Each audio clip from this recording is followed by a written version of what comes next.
the law and the law won. I fought the law and the law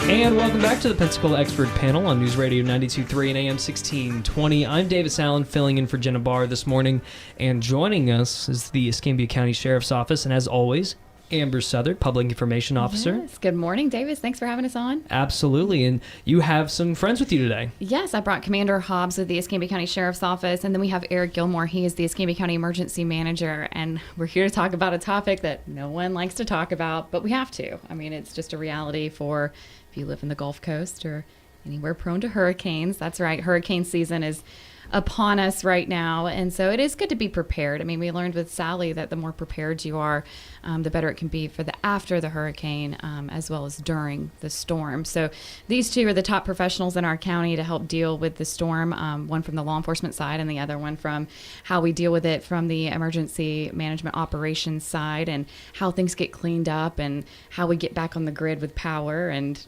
what you might need to know while you're preparing. Well, I'm really happy that you're here because actually what we're doing as a staff, as soon as this meeting's over, we're having our work emergency meeting to go over how we're going to do our response, because we're planning on being on during the storm, but and we depend here on you guys for information, so that is something like that you tell people to kind of have in there. If you just want to start off, we probably should go over what people should have together in their emergency pack preparing for a storm, and something might be a handheld radio so they can listen to I would think so, radio. yes, absolutely. Handheld radios are one of the biggest things to have in there, because when power goes out, no TV, and then fortunately your phones do go dead after a while. So battery-powered radios are one of the best ways to continue to get your information. So, but as far as your kits goes, yes, now's the time to build your kit out or look at what you have. Make sure you have your essentials, such as your non-perishable food items, your backup battery-powered radio, a first aid kit, your medications. Make sure you have medications ready to go for at least 30 days, and we do have emergency orders in place that you can go get your pharmaceuticals filled beforehand. And then make sure you have a plan, your evacuation plan. Don't forget your kids and pets, things for your kids to do while the power's out, to take care of your pets, and a gallon of water per person per day. Make sure you have those things. And we ask you to be prepared for 5 to 7 days. If you're prepared for 5 to 7 days, it helps us get recovered a whole lot quicker, because we're not having to go out there and put a lot of resources out there in the community. And the more resilient you are, the faster we come back up. So, And a lot of times, Commander Hobbs, we always preach at the Sheriff's Office First 72 on you, and that has a lot to do with the way we're able to respond as an agency. Yeah, absolutely. You saw during Sally the waters on the barrier islands, Perdido, those areas, Pensacola Beach, it got up pretty high. And if it was not for our high water vehicles that we had, we wouldn't have been able to get to those people. And we've made investments to make sure we can get to people no matter the weather. But once the weather gets to a point that it's not safe for the men and women of the Sheriff's Office or fire or EMS to come to you, you're on your own. And as sad as that is, and as hard as it is for our dispatchers to hear people calling and ask for help, if you're in the midst of a hurricane, our first responders can't get to you. So you need to make sure that you have enough in the event you become to an area of our community that you can't get to. Even some of the areas our high water vehicles can't get to, depending. I mean, waters can be up to 10 feet high. I don't have anything that'll get through 10 feet of water. So you need to be able to be self-sufficient for 72 hours, but I promise you, we showed in Sally, we showed in Ivan, Escambia County will come to you. The Sheriff's Office, fire, EMS, we will get to you. It might take us a little time, but we're not going to leave anyone out there by themselves. As soon as the storm passes, during Sally, Eric and I were there at the EOC as we weren't getting the best information from the National Weather Service in reference to direction, and then once they... it should kind of just sneak up on us. Really, I think I went to sleep thinking like, oh, okay, we're going to get a little bit of it, and I woke up like, oh no, we're in it. This is happening. We all had that kind of thought, but thank goodness, 48 hours prior to that, we were having our meetings and leaning forward far enough to identify those trigger points and have those things established that we were not behind the ball in reacting to it. So we will do forward-leaning event. We will make sure we're doing everything we need to be doing prior to an event. And, we can turn the resources off. It's harder to turn them on in the middle of an event than it is to turn them off. So. And I think that was a good just thing for all of us to remember. Mother Nature's in control. And, we can have everything that can predict and forecast as best as it can, but really...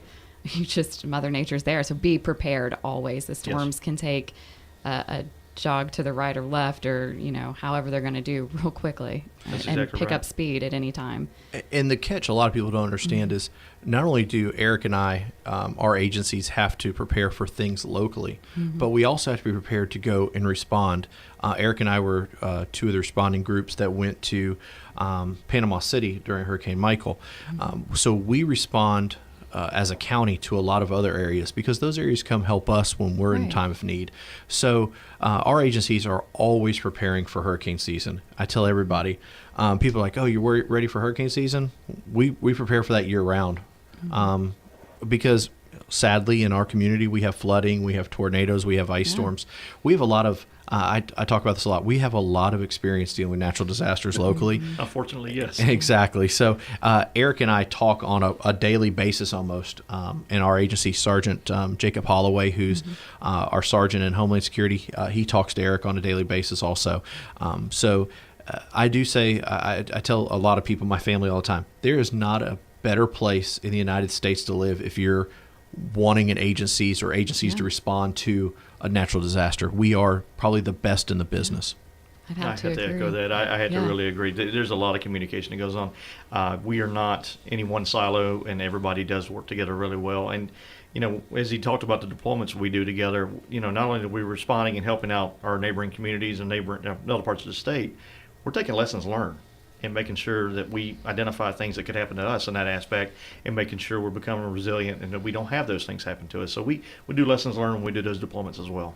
And also, just as whenever the storm did come through, the response of other agencies like Gulf Power, their partners to come through, get power back on, the way that y'all were doing constant updates on what's happened and just making sure part of my that next message was thing. out there. Yeah, the Emergency Operations Center. I was going to get Eric to kind of explain what that is, who's housed there, and how it is. We're talking about that great communication like Davis just brought up, but we're all in the same place that the communication can happen. Yes, so the EOC, the Emergency Operations Center, which is our public safety building on W Street, when we activate the EOC to a level 1 activation, we're asking for all our community partners to come together and put a representative in the room that can make a decision for that agency.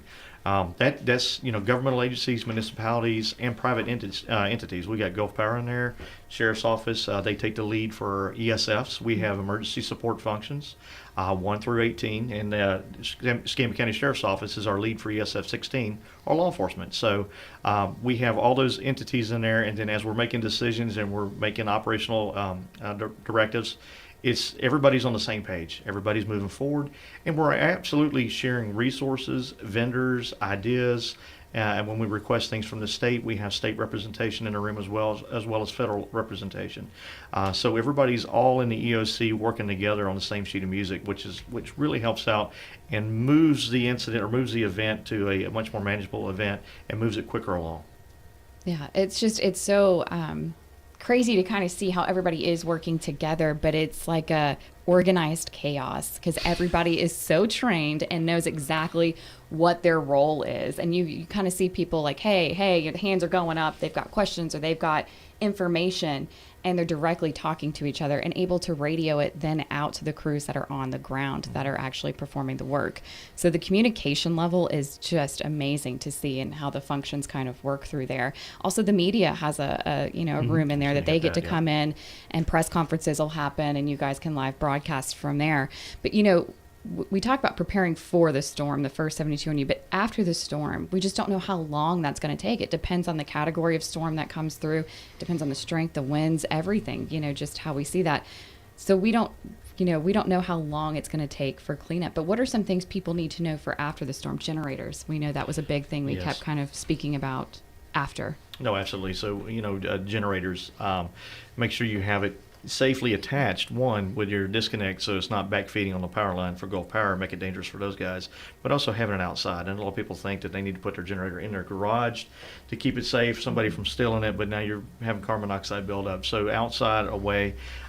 Cleaning up after chainsaw safety. We had injuries with chainsaw. People on ladders who don't typically climb ladders or operate chainsaws. So if you don't typically operate those things, take extra care, and especially during the time where power is limited, so you might not have AC, so you're already hot and bothered, you're aggravated, you're trying to do cleanup, and you're not fully paying attention to what you're doing with a gas-powered saw 10 feet above your head, 10 feet above on a ladder on Yes. top of it, and trying to, preserve what you've got left of your residence or your structure if you've had a tree fall or something. So, those things, if you don't do those things day to day, take your time. If you can't do it, then we brought in crisis cleanup. After the event, we got a lot of good nonprofit volunteer organizations that came in and helped us do tree remove clean up yards for those elderly or people who could not get out there and do it themselves. So we will, when we have these events, we have those, the Baptists come in, the Methodist groups come in, the Catholics, non-church church Catholic groups we church see. groups, Yeah. and we do have a VRC, a Volunteer Reception Center. So Hillcrest Baptist Church is for the county, or is our Volunteer Reception Center. So all those organizations kind of funnel through there, and we put in the work requests through crisis cleanup for requests for yard cleanup, and then those guys kind of get out there and do that. So, all the way to putting debris out by the road. Don't put it in the road. Don't put it by the road. Right. And We're trying to clear the Yeah, roads. We're trying to clear the roads. We're Right. trying to To get make so them that drivable, the passable. law enforcement, fire, and EMS can access after the event. Because that's one of the priorities we do is try to open one lane at least right now, so emergency services can start continuing again immediately after the storm is one of our priorities. The other thing after a hurricane, and we preach it every year, and I know it's easier said than done, stay home. Don't go out and sightsee. The only thing you're doing is holding up Gulf Power. You're holding up resources that could be getting us moving in the right direction, because law enforcement then has to move to traffic lights. If the traffic lights are down, we're doing escorts. There is a lot of moving parts once recovery begins that people don't see, and it's a very time consuming.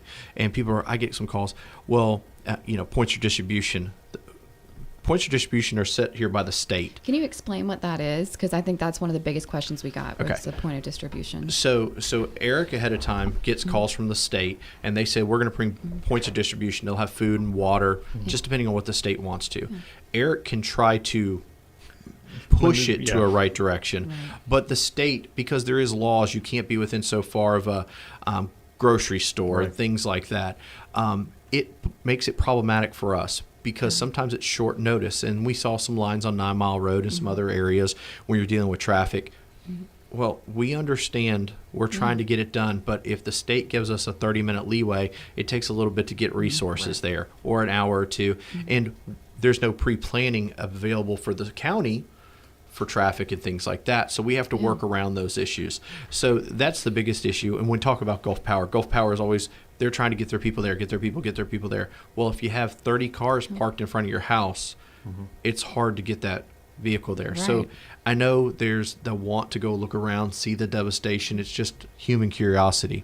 But if you could just give it a day or two, you would see how much quicker things could be fixed, because not everyone's dealing with the traffic issues.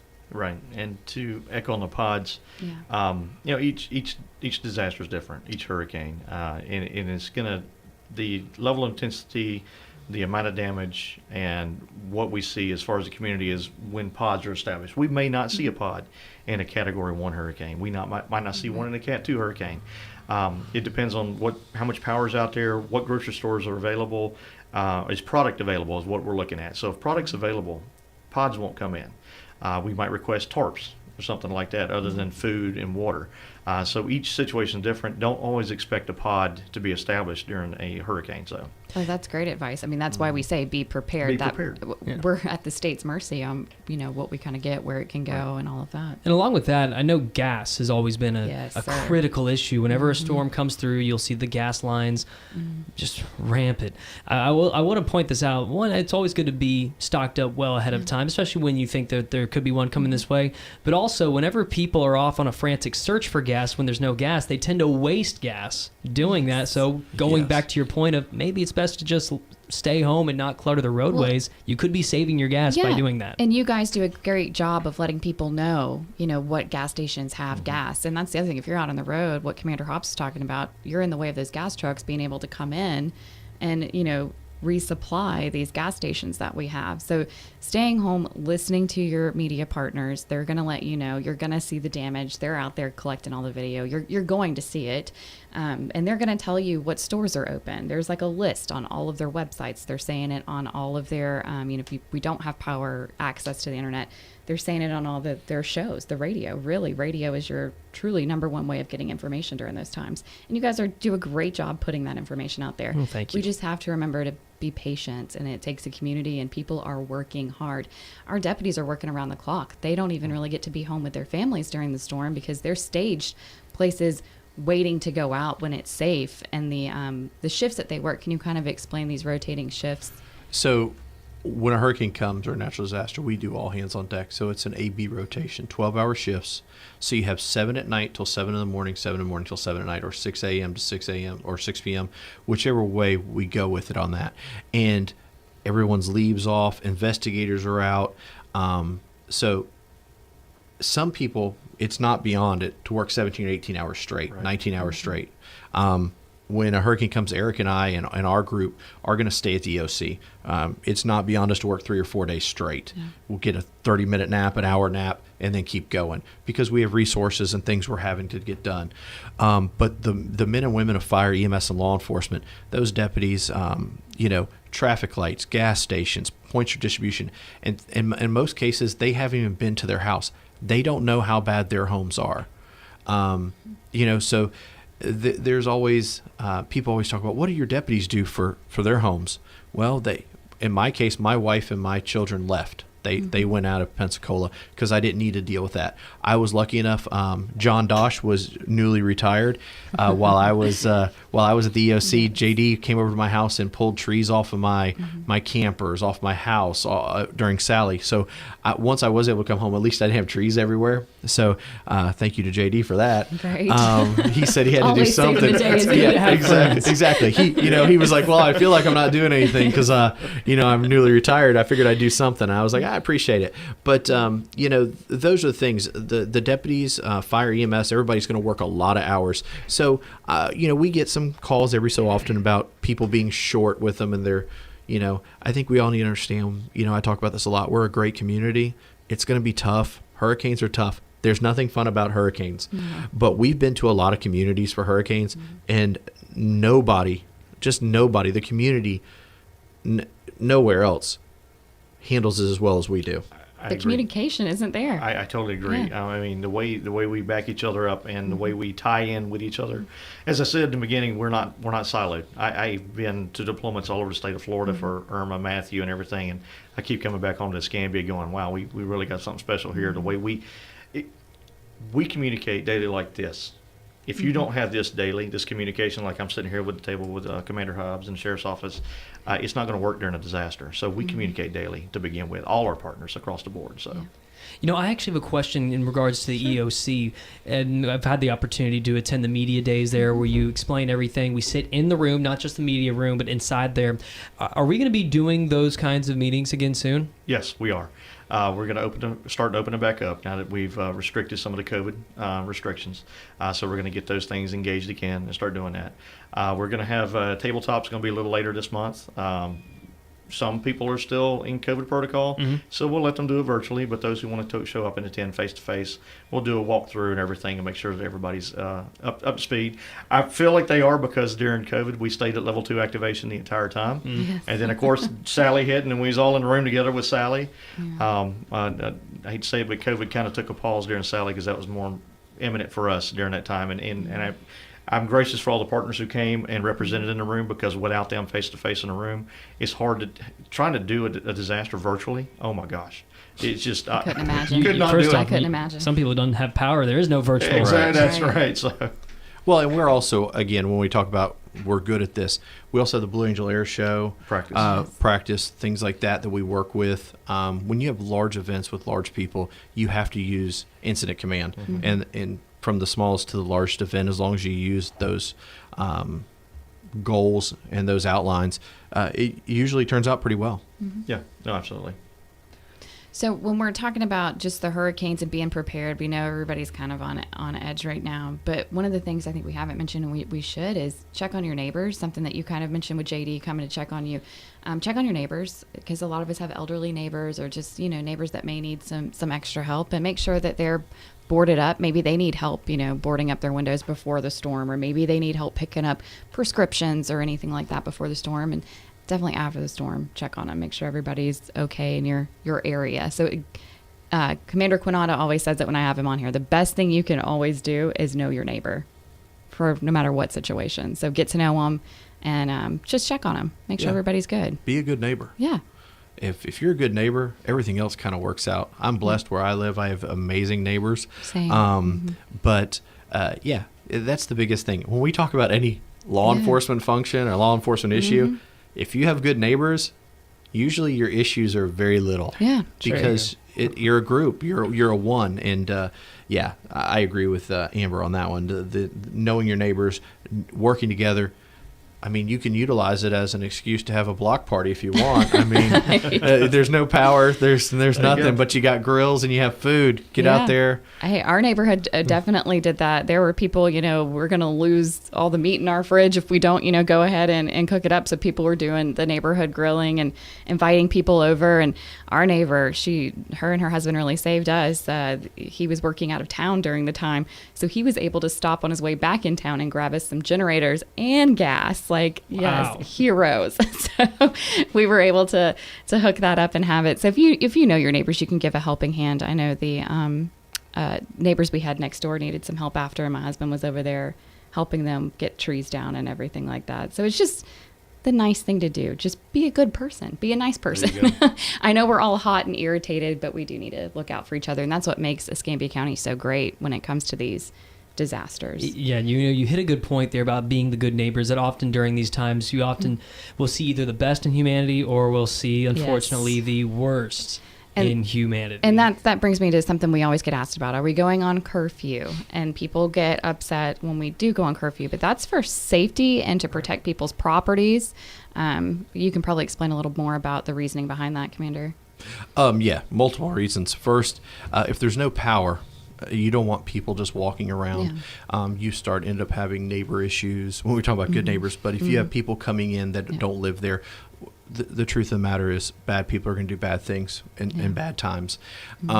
Looting, that's always an issue when it comes to hurricanes, no matter where we're at. That allows law enforcement a bit more of authority to stop people, ask them where they're going, what they're doing. Now, if you're working in a Walmart, you're working a business, law enforcement's not going to bother you. No. But if you're cruising through a neighborhood that's all pitch dark and it's 10 o'clock at night, there's a good chance you're going to get pulled over by a deputy and asked where you're going, what you're doing. That also allows less traffic on the road so the work crews can get more stuff done. Gulf Power, they work all night long. When people are asleep and those generators are humming and we're all just sweating to death in our houses, Gulf Power's out there working at night because it's easier for them. They don't have to worry about getting, when we were in Bay County, a couple of those crews got hit by cars, things like that. It is a struggle for them in some areas, depending on where they're trying to do. So, people do get it kind of ramped up about the curfews, but the curfews are for all the overall protection of everyone involved. People's properties, the workers, everything. It just makes it easier. But again, you're not going to get pulled over and harassed just because you're driving. But if you're in neighborhoods driving around and not doing what you're supposed to be doing, it allows law enforcement to pull you over, and you can be arrested for that during that time. So it just gives law enforcement a bit more teeth during a disaster to protect people and property. And in a lot of cases, it's necessary during a hurricane. If there's no power, there's no reason to be out there at night. Exactly. You can't see. You can't see what I the was gonna damage. say. I mean, you're going to get hurt. You don't know what's falling over, what you're stepping through, You've got low-hanging nails power and lines, everything else. Yeah, exactly. So And that's another question we get. During areas we block off, normally that's Gulf Power or ESP, the natural gas company. If there's lines or pipes exposed, we're not letting people in those neighborhoods, people that aren't already in there, because you don't need that extra population in there that can cause issues and get injured. As soon as those are safe, we move out of the way. Our biggest goal, that's a big push the EOC and the Sheriff's Office has done in recent times on the beaches and everything else, is to get people back in their homes as quick as they can. No one can secure a house like the homeowner can. And it lessens the workload on our deputies and the firefighters and EMS if homeowners are back in their homes. So as quick as we can get them in there, we're getting them in there. Yeah. Well, guys, we have less than 40 seconds now. Anything else we want to get out there real quick? Yeah, we just want everybody to please follow our Facebook page. We'll be putting updates, out for that. If there is a storm coming our way, just follow along with us. We'll be doing live hits and everything else and keeping you the most up to date. Just be safe out there. Be prepared. Well, Amber, Eric, Commander Hobbs, we appreciate the time today here with the Escambia County Sheriff's Office and Escambia County Emergency Management, getting us ready for hurricane season. We have to be ready. Yes. Absolutely do. Again, there's no storms out there. We're getting those questions on Facebook. Whoa. Oh, is there? Knock on wood. Oh. In the meantime, Almost gonna do the whole show. Here we go. coming up.